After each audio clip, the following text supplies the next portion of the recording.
Hindi na po kayong daing. Yan natin ang karne.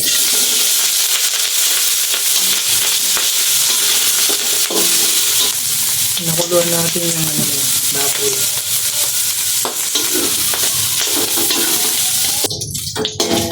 Medyo mapula na yung karne. Lagay na natin yung luya, sibuyas at bawang. Sandali lang namin nilagay dito.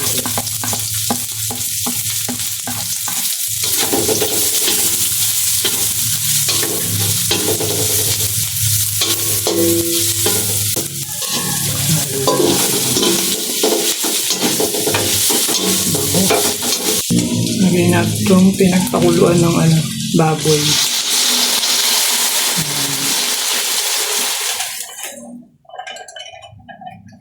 Natin yung tangkay ng gabi. Medyo tuyo niya yung konti.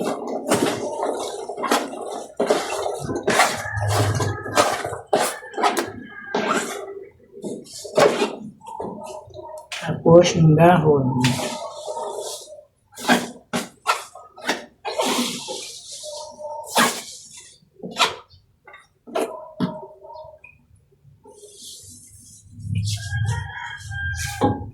Maghahaluin, takpan.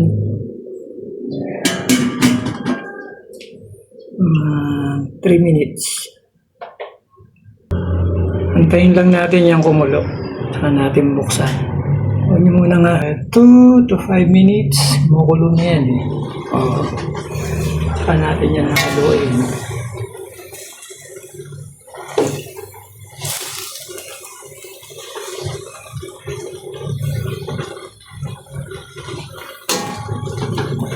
Natin yung sili, labuyo at saka pansigang.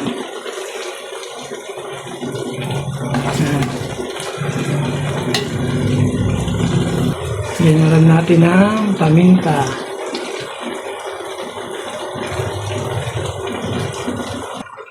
Ginarin ng asin. Konti lang. Mamaya na dagdagan pagka matabang. Baka naman umalat. Lagay na rin natin ng suka. Konti lang. Yan. Nating haluin. Yan nating maluto yung suka. Takpan uli natin yun. And after 2 minutes, buksan na natin. Saka natin haluin.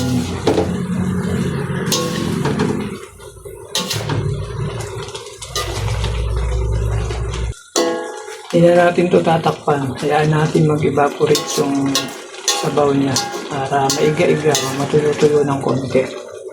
Saka natin lalagay yung pure coconut milk. Hindi na natin yung tatakpan. Tingnan natin siyang malabog saka maiga-iga ng konti. Saka natin lalagay yung kapanggata. Pure coconut milk.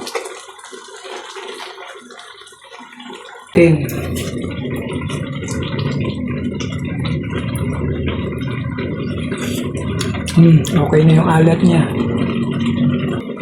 Bigyan natin ng asukal. Konti lang. Ito na yung pinaka-betchin niya. Kasi naman yung betchin gawa naman sa sugar cane yan. Itong asukal, sugar cane din yan. So parang yan yung betchin niya.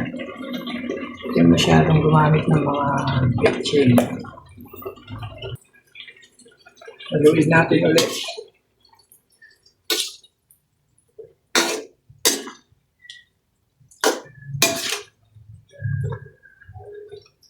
Yan, labog na yung ating tangkay ng gabi. Saka kakaunti na yung sabaw.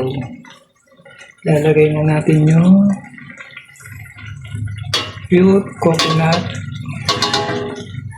milk. Yan. Sarap kasi may sabaw. Yan. Hindi natin yan nahaluin. Mamaya natin yan nahaluin. Yan lang natin yung kumulo ng kumulo. Pag maluto ng gata at maglangis-langis. Ang bango. Naamoy nyo lang. Bango-bango. Haluin na natin. Baka manikit sa ilalim.